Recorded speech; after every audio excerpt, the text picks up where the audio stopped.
মাছ ভাজা হয়ে গেছে, কড়ার তেলও গরম হয়ে গেছে। জিরে ফোড়ন দিয়ে দিলাম, কুচিয়ে রাখা পেঁয়াজ,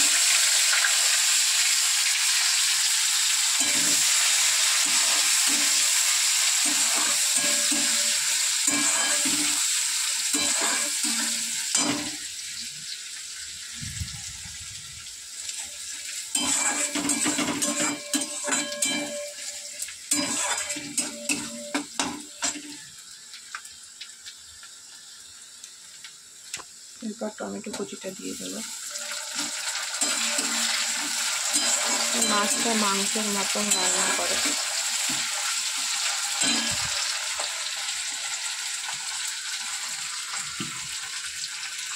তখন এর মধ্যে নুন অ্যাড করবো, একবার একটু হলুদ দিয়ে দেবো।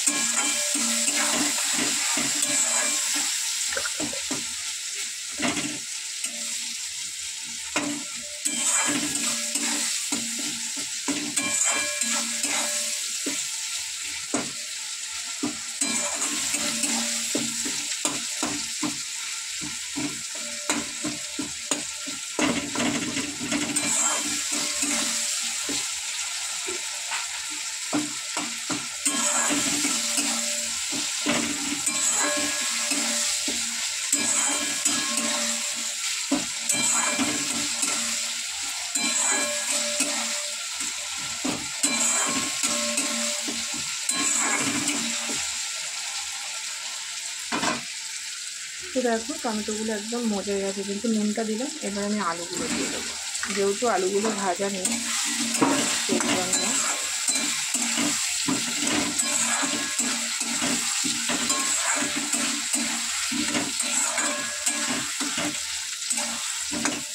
মাছ কিন্তু দেখতে খুব ভালো লাগে। এই মাছের সব থেকে একটা বড় ব্যাপার, আদা অল্প দেবো, এটা আদা।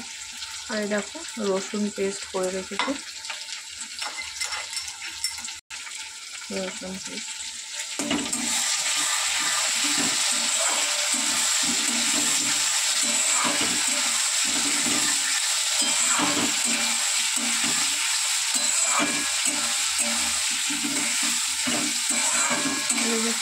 আদা রসুন পেস্ট দিয়ে কালারটা এখনই খুব সুন্দর এসছে।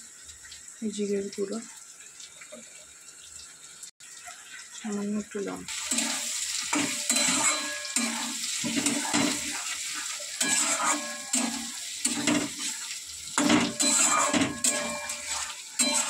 দেখো এই দিয়ে এক থালা ভাত কিন্তু খাওয়া হয়ে যাবে।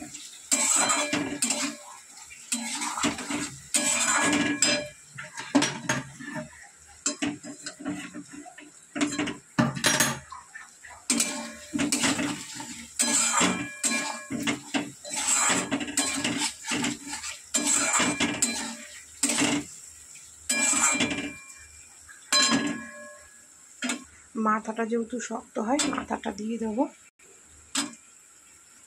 দিয়ে একটু কষিয়ে নিয়ে একটু জল দিয়ে ঢেকে দেবো, যাতে ভেতরে মশলাটা ঢোকে। আর এটার অবস্থা খুবই খারাপ, এটা পরে দেব। সামান্য একটু জল দিয়ে দেবো আলুটা সেদ্ধ হওয়ার জন্য। বন্ধু দেখো কত সুন্দর কালার এসছে।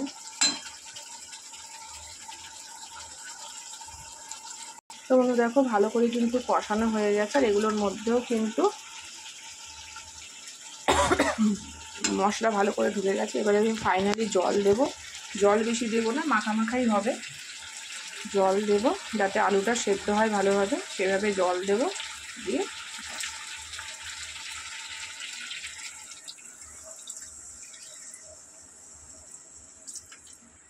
এটা কিন্তু মাখামাখাই ভালো লাগে।